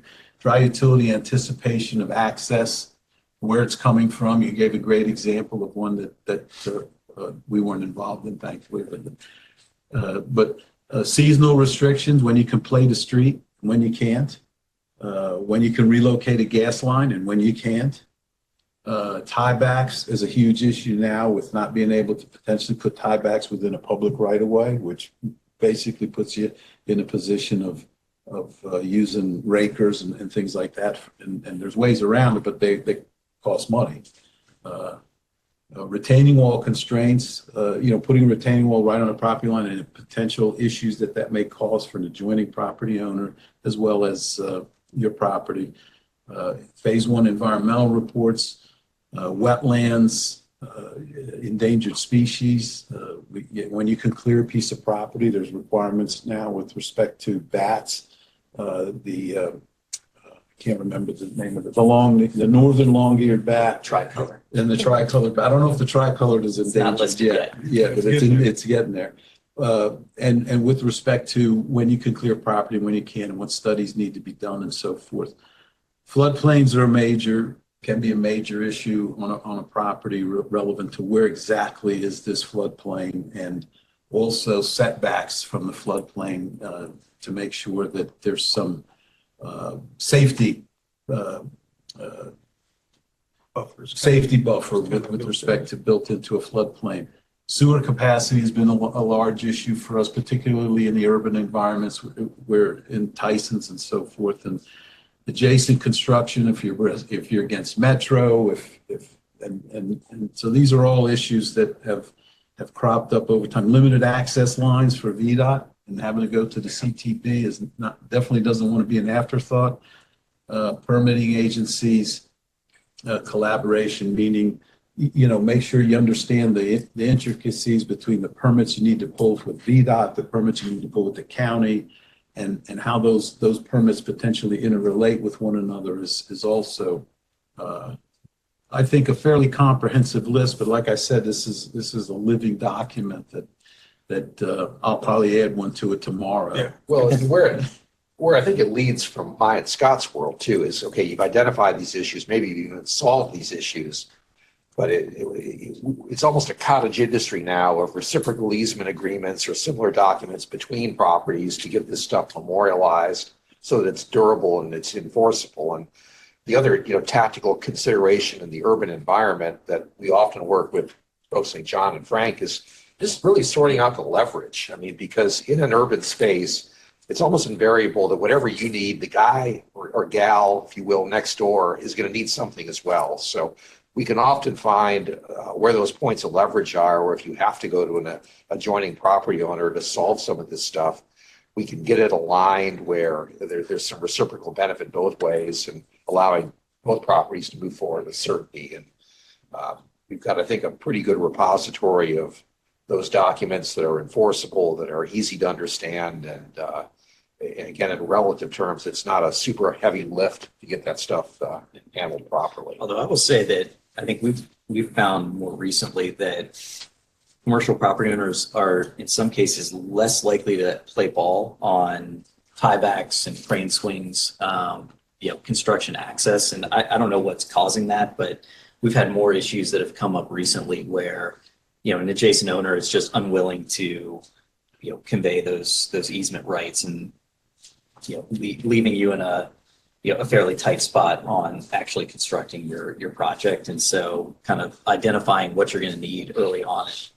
at the very least having those conversations with adjacent owners, upfront is more important now. And, Virginia does not have a good neighbor law like DC has, where there's a mechanism to actually get those rights, whether the adjacent owner wants to give them to you or not. And, I don't see that as something that's probably going to happen anytime in Virginia, just because of our view of property rights here. And so just understanding that, upfront is really important. And then I guess the only other things I would say is, on kind of this list, in the commitments that developers are making related to construction, please make sure you talk to your GC about whether you can actually pull that off. The number of cases where, we've made a commitment that, we'll keep a pedestrian access, a sidewalk open along, one side of the project and, have the conversation, and the answer is like, oh yeah, then not a problem at all during construction. And then you get to construction, the architect, and the answer is, well, our GC is now telling us that we can't actually have that pedestrian access open. Actually have the conversations and understand so that you're not running into those issues as you get down the road. Yeah, that's wise to bring in a GC, even if it's a preliminary review of what's going on, to make sure that you're not painting yourself in a corner. Yeah, we see that happening more and more where the GCs are coming in early, actually in the entitlement process. So Sometimes in the entitlement process. All right, well, I think we're at time. Any questions from this audience or the virtual audience? If we can help, let us know. Mike, I think it's back to you, and I think we're at our morning break, so we'll pick up at a little after 11. We appreciate it, and we have the coveted position of being right before lunch for those of us who are here, and probably right before lunch for people who are streaming this live.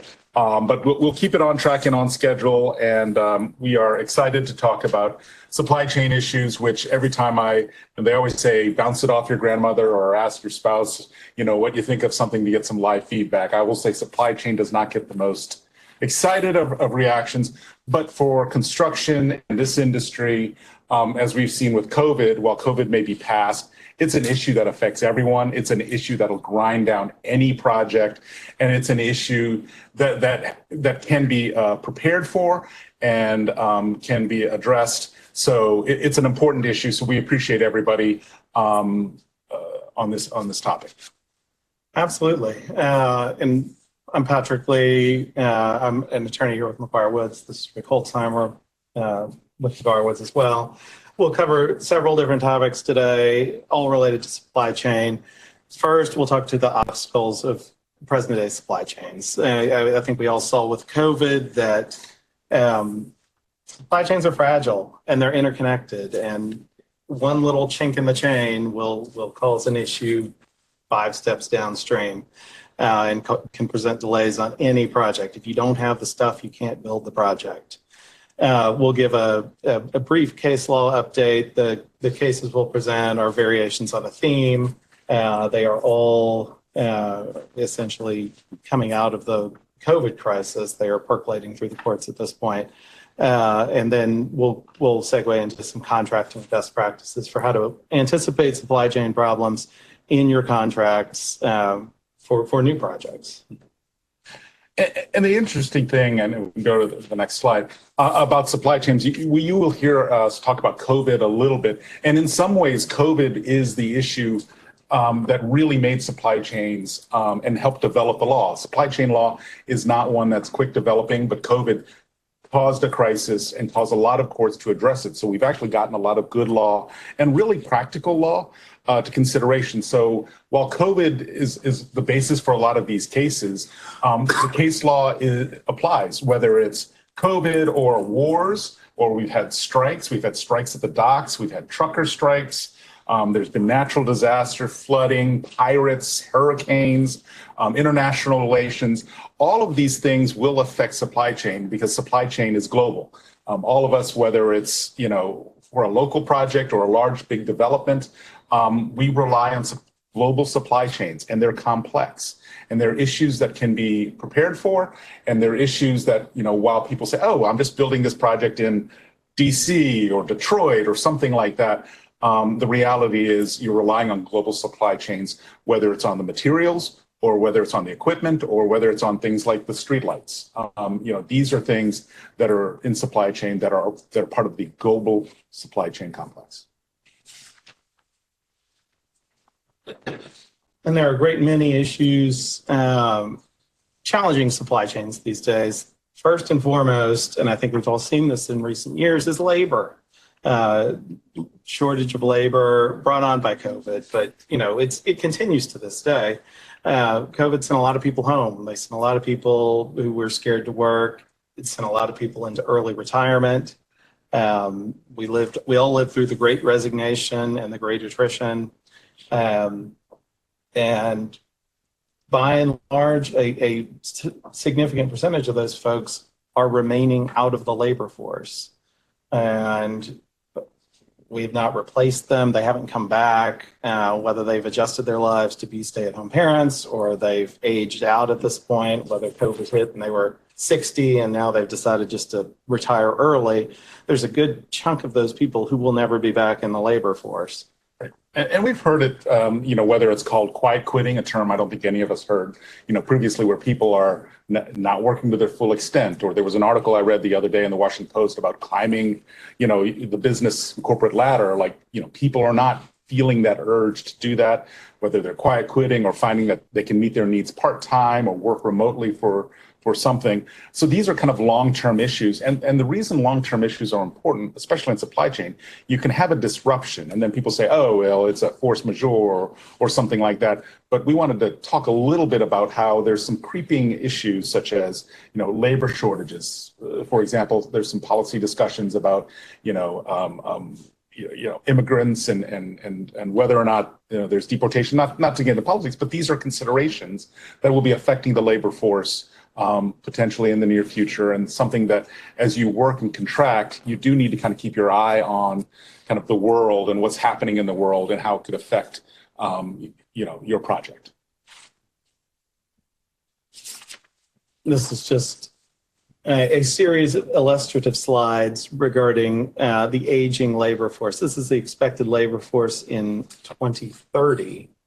We've got boomers, Gen X's, millennials, but Gen Z is, there just aren't as many of them. And the birth rate in the developed world is low. And if we go to the next slide, and as Patrick is talking about, like we're talking about overall trends, this is a backdrop to, how to address some of these issues. And one statistic I always found very interesting was that as the our population is aging, and we always think of a state like Florida having an aging population.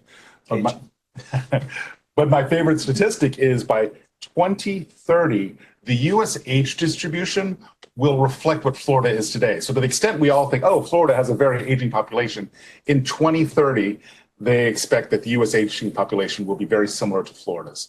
So. Some of the biggest population growth in the world is occurring in Africa, a continent historically and to this day that does not have a great industrial base.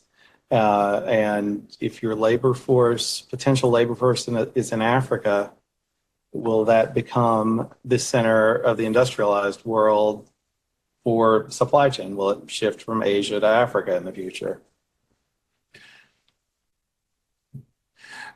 And I just want to touch briefly on geopolitical things. For example, like the war in Ukraine. There's the Middle East. There's China. There's unprecedented issues of relations. So whether the war in the Middle East is it redirecting materials and it's redirecting labor force to, you hear about the old factories are being started up again in the U.S. to create munitions or to create tanks and other materials like that, or in the Middle East with the oil crisis, which is one thing. But in China, there's discussions about increasing tariffs. The U.S. is a major importer of steel, most of it coming from Asia, wood coming from Canada, concrete and other materials, and there's discussions about policy considerations about increasing the tariffs significantly on any of these materials coming in. So these are large geopolitical issues, whether it's tariffs or protectionism, and to the extent the U.S. does something, there'll be some retaliations. These are all things that while people are saying, "Oh, I'm just looking at my local project," these are all things that will affect the supply chain.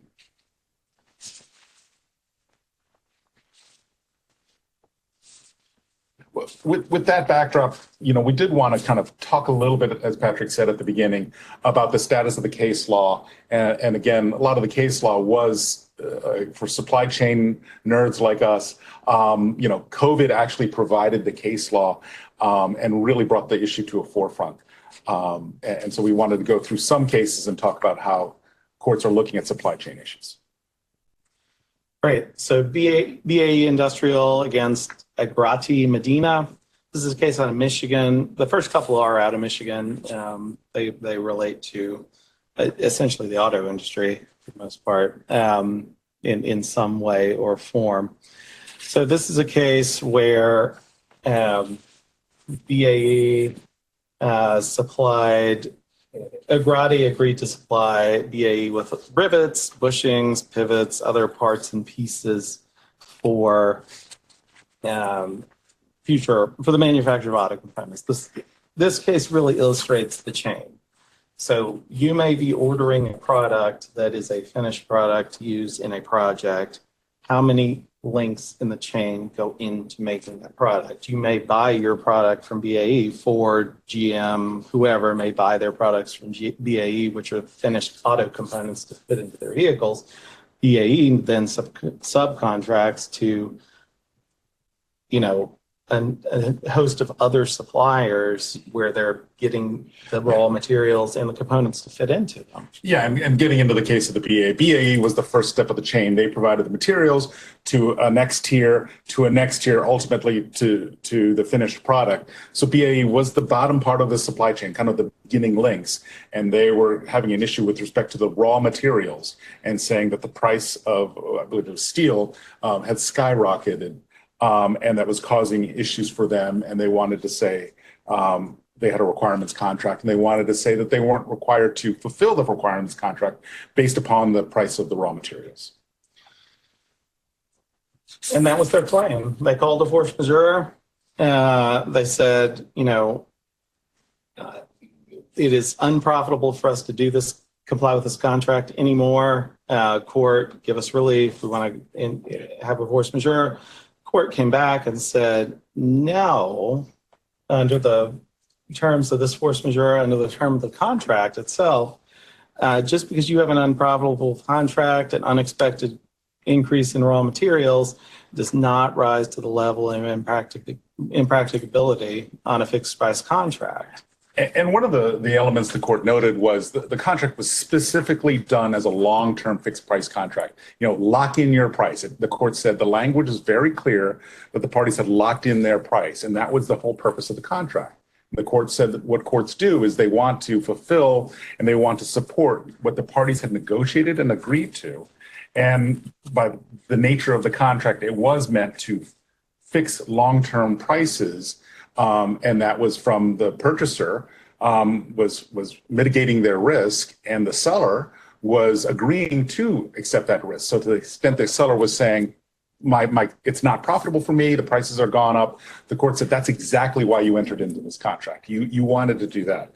There's a little side note here, and it gets into a little note. As Patrick noted, they talked about force majeure, and there was a force majeure provision in there that the parties were to give 10 days notice to the extent they wanted to claim that force majeure was an issue here. And the court said there was no 10-day notice, it wasn't met.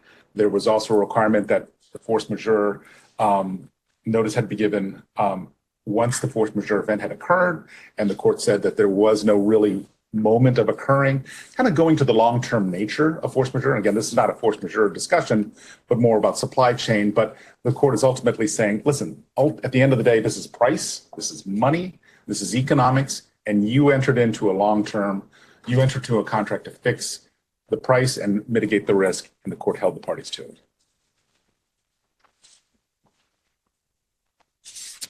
Second case is Isuzu against Progressive Metal.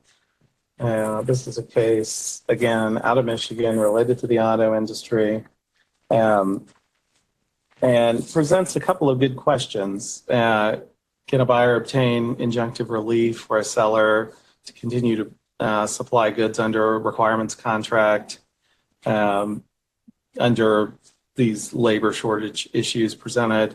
And can a seller face labor shortages, prioritized product deliveries? And again, while this is again focusing on auto equipment, the contract law is the same. So whether it's supplying materials for automotive manufacturing or supplying materials for a project or supplying materials for equipment used on a project, it's all supply chain. Right. All supply chain. Isuzu sued Progressive for breach of contract, failure to fulfill its requirements contract. Isuzu's the contract provided Progressive would furnish and provide sheet metal for the construction of these vehicles. Then Progressive failed to meet the delivery deadlines, and Progressive's claim was, hey, the price of materials have changed. We can't profitably provide for this contract anymore, and we can't do it in a timely fashion. Our labor force has been reduced. We can't produce as fast as we used to.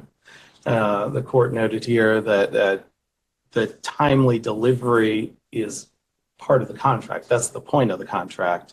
And the critical nature of the timelines were noted.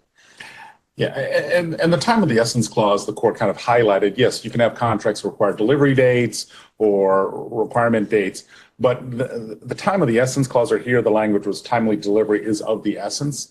The court said was a dispositive factor. It said that this showed that the parties weren't trying to say, oh, produce it at this date if you can, or this date if it's profitable. It was showing that the parties negotiated that they wanted the set materials on the dates, and those dates were vital to the contract. And the court, again, wanted to support what the parties had agreed to under their contract.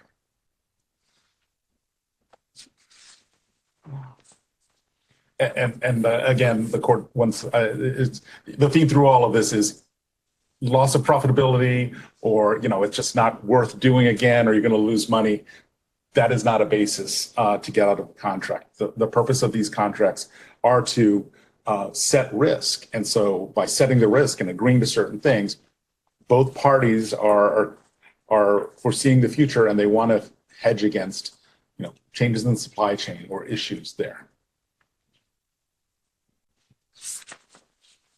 Next, to ensure that we're not only talking about the automotive industry, Drummond Coal against Kinder Morgan operating. This is a Drummond Coal's a coal company selling coal, shipping coal. Kinder Morgan operated a shipping port for them to ship out their coal. And again, financial distress. This case more relates to the changes in regulation. Drummond Coal essentially makes the claim that our market is tanking because of new environmental regulations. We're not moving as much coal as we used to. We need to be given relief from this contract under a frustration of purpose doctrine. And once again, the court said the same thing, which is you entered into this contract. The parties, again, tried to address risk for future things.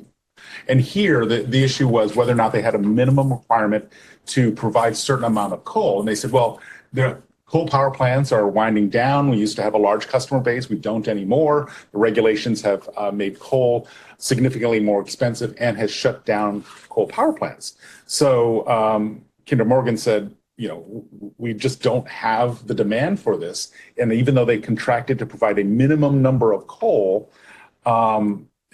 through this dock, for which the court said, listen, the parties agreed to this, and based upon this agreement with a minimum amount of coal to be delivered, the dock owner and the transportation point invested a lot of money. So the parties, again, had negotiated and entered into an agreement, and the parties relied on that. And so the court said, without giving too much away, that the parties would again be bound by it, and the fact that one party was going to be economically hurt by it was not a basis for it.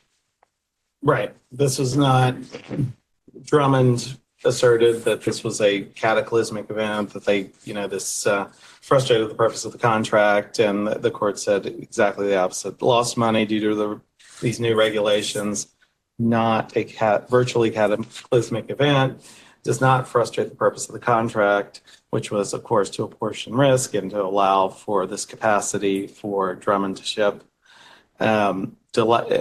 Court denied Drummond's request for relief under the frustration purpose doctrine under an invocation of the force majeure clause. This is not a government intervention or civil unrest. Government regulation changes over time, but does not rise to the level of what's contemplated under a force majeure. And the court said, look, this was foreseeable. This wasn't something that happened overnight. Yes, there were increased government regulations that were affecting the use and the shipment of coal. And the court said, that's normal. That's what the parties have negotiated for. And what we think that, you know, what we can glean from this, you know, obviously coal is not used in construction, but what is used? Steel, you know, wood from Canada. And these are all things that are very susceptible to tariffs.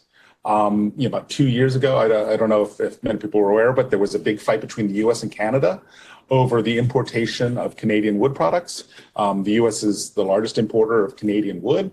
And I saw a statistic in 2024, the U.S. wood production, it was down 3.5%, while Canadian exports were up 3.5%. So there have been ongoing disputes with whether or not Canadian wood products coming to the U.S. Are unfair, and whether or not there were tariffs or other trade embargoes. And so, you know, those are things the government can do to address the issue. But the question will be is, you know, is that going to be a basis to get out of a requirements contract or materials contract? And, you know, the coal reasoning has said that government regulations are not going to be. So, yes, could an embargo, a direct embargo, could that possibly be maybe a basis for getting out of contract? But here, regulations, tariffs, increased paperwork, increased inspection, a lot of the things the government can do with importation of materials, that's unlikely to be found to be any basis for letting a company out of the requirements contracts. Because again, loss of income, loss of profitability is not a basis for it. So if you can't get wood from Canada, you need to get wood from somewhere else. So it's not a destruction of the market. It's just increased regulation, which, as Drummond Cole illustrates, is not a basis for getting out of a requirements contract or a shipping contract.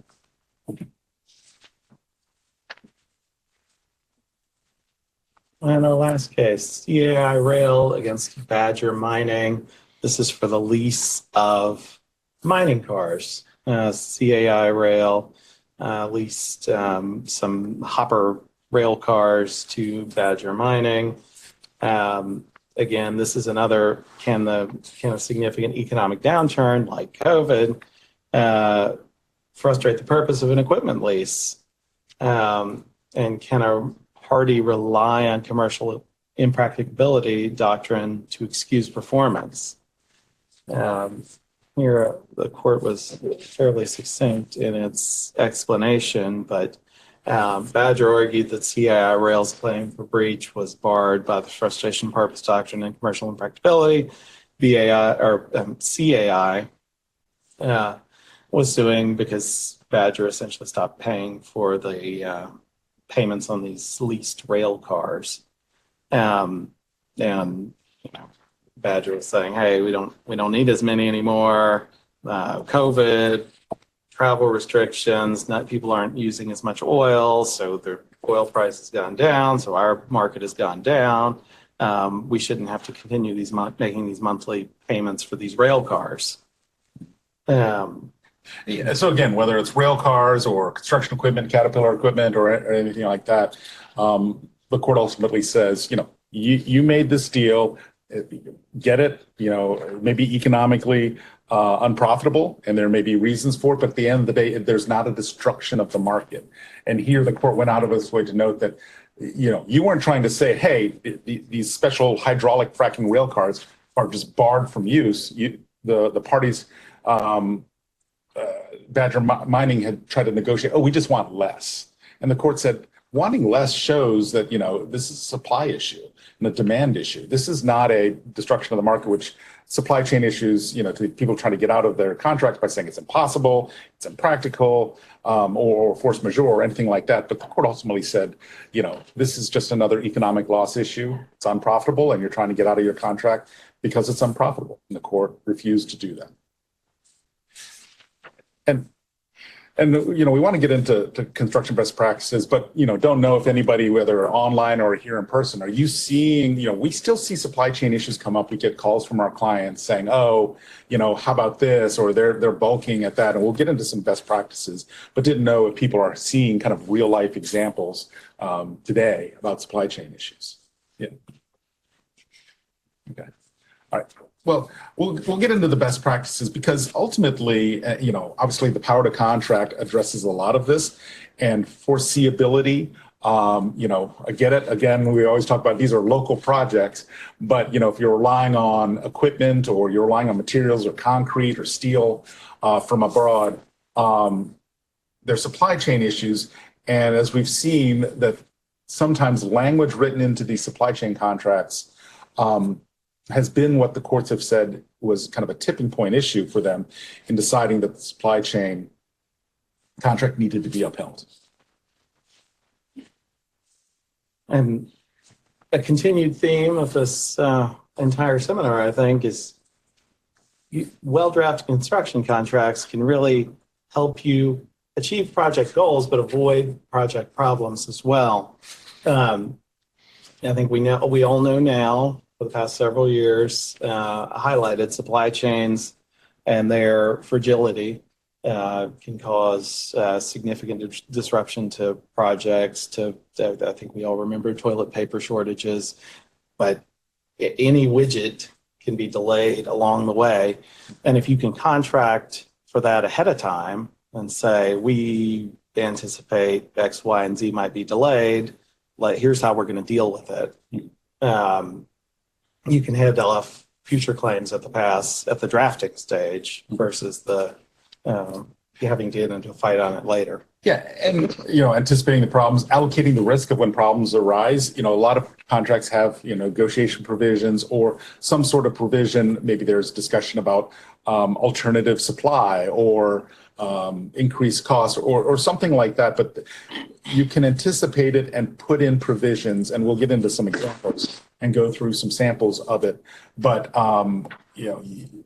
there are ways to, even though you may not know exactly what the problem is, to allocate risk and discuss what happens when it arises.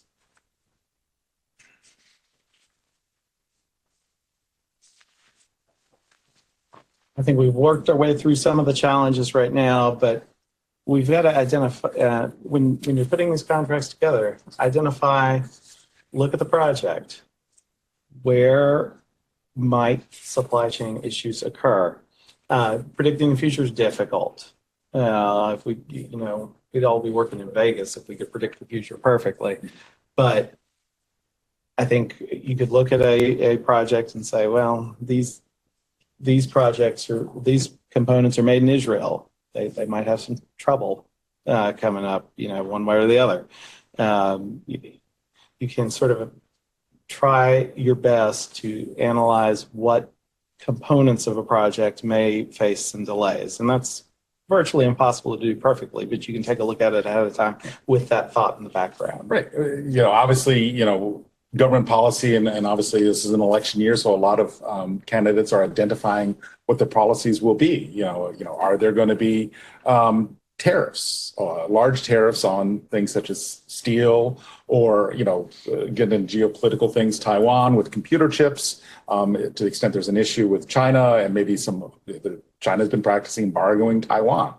Equipment, solar, wood. Again, the U.S.-Canadian wood dispute has gone dormant for 2 years, but it's still there. Importation of cement, and things like that. So these are things, requirements, contracts. You can identify what that is. We've talked about labor to the extent, parties can lock in the labor that's needed depending on what the issue is. These are things that can be negotiated and put in up front, and requirements contracts, and not just, you will provide this, but put requirements, put minimums, put hard dates. And as we'll get into some examples of provisions, that require them to do certain things in order to trigger things like force majeure.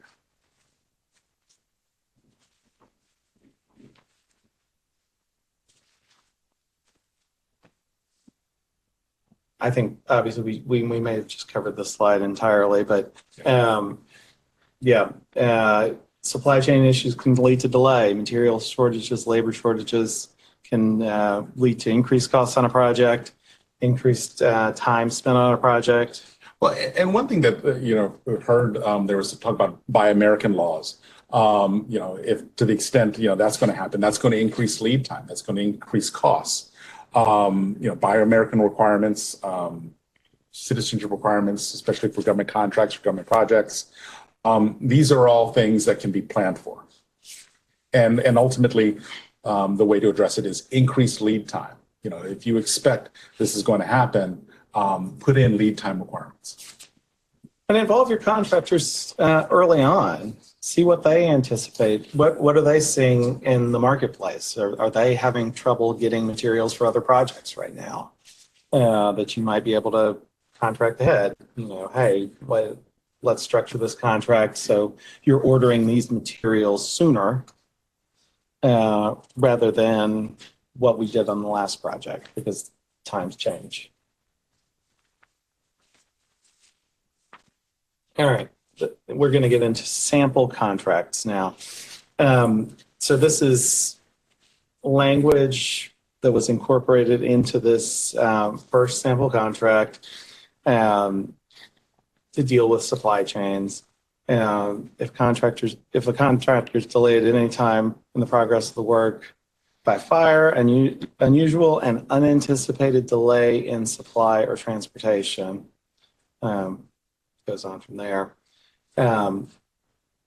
It is showing this anticipation that supply chain issues may be an issue. Incorporating language ahead of time rather than trying to deal with it without this highlighted language. Right, and obviously standard language about, shall be extended by reasonable time as the architect or owner may determine.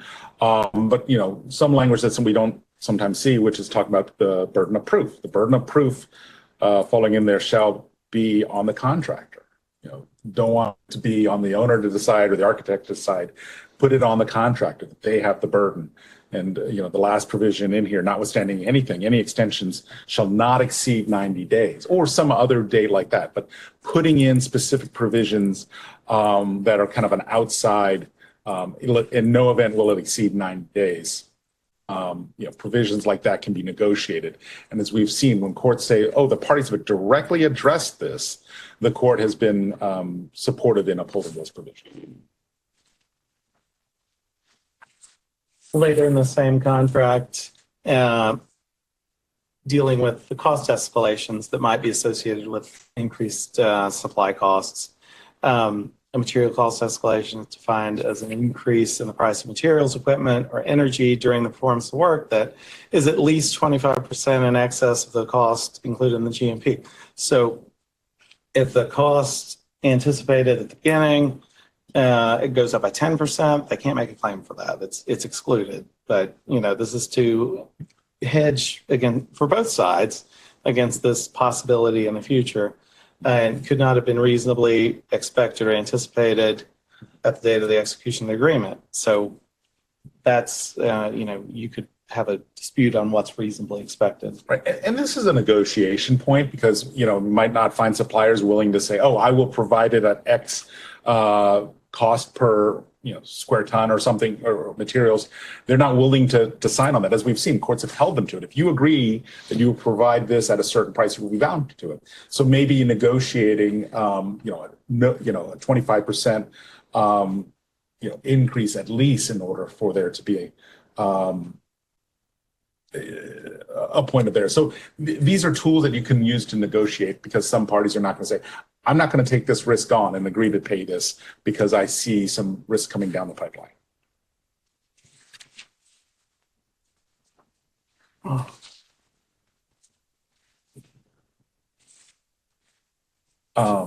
And I was just going to the point here, I've talked about 25% more, not reasonably expected.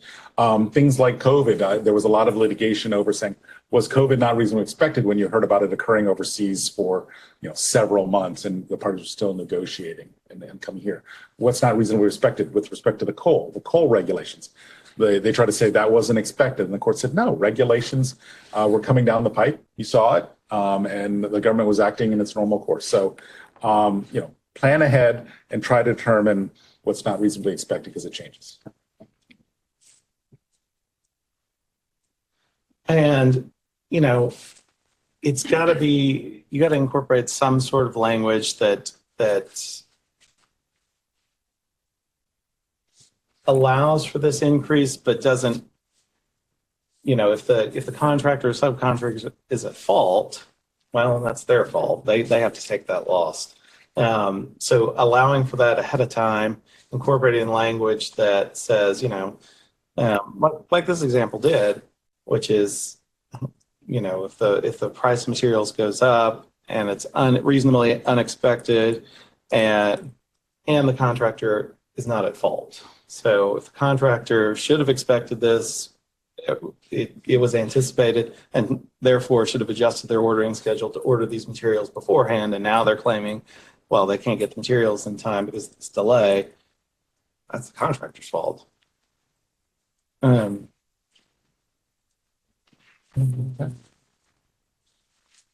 we'll contrast this with this particular contract where the language is a bit more vague. This is if the contractor is delayed at any time, this is another delay clause. With progressive work by fire, unusual delay in transportation, unavoidable casualties, civil unrest, terrorism, unforeseeable supply chain disruptions. And that is the only reference in this contract to supplies, supply chain, any issues like that. Yeah, and point, because some people say, oh, I've addressed it. It talks about unforeseeable supply chain. I've addressed it. It talks about unusual delays in transportation. or civil unrest. These are all vague terms, and one which the court is going to say, what is unforeseeable? As we saw, the coal company tried to say, well, the regulations were unforeseeable. The court said, no, that was actually foreseeable. Unusual delay in transportation. Well, there was a trucker strike, or there's a strike on the docks, which, by the way, is not totally done. It's coming back in January for the docks. So by having vague language, courts are less likely to address it. So that's why you want to have stronger language, as we saw in the previous one, as opposed to these broader terms such as unforeseeable supply chain disruption, which I think a court's going to find it difficult to enforce. Yeah, we had a question. Have you run into circumstances where there's a currency exchange problem that's created? I've got a supply chain problem now, and it's driven by fluctuations in currency value between markets. And I've not seen that covered in a force majeure clause, but are you aware of any cases that deal with that? Not with currency. I don't think I've seen currency, but I do think it fits kind of in the other cases that the courts would say, currency is going to deal with price, which will affect profitability. And the courts have consistently said, lack of profitability or lessened profitability or increased costs are not a basis to say it's a supply chain. That's the language one court said that, I was reading it, which is like, that's the whole reason you enter into these contracts, which is to lock in, your price, to mitigate the risk. So currency fluctuations are going to be one of those things. I think most courts are going to say that's something, that the parties contemplated when they entered into this contract. Good question. A question, was there somebody on speaking? Couldn't hear. Okay. So second contract, there's no escalation clause in the contract at all. This introduces ambiguity into the agreement. You're not dealing with this potential increase in costs ahead of time. So you're leaving it to the parties to deal with this through potential change orders or adjustments later on, or litigate it, which is not desirable outcome for your project. And the brief note regarding the supply issues are the only reference to supply chain, the ability to get supplies in the entire contract itself. And what exactly are unforeseeable supply chain disruptions? This is a non-specific item. The first contract, a little bit more specific, dealt with it through a supply chain escalation clause. If it goes over a certain amount, we'll kick it in and agree to an escalation or agree to consider an escalation. This one doesn't deal with it at all, completely ignores it, apart from this sort of vague reference, and could lead to some future litigation. Yeah. Just some tips, what I think you've heard kind of throughout, which is, identify the specific products.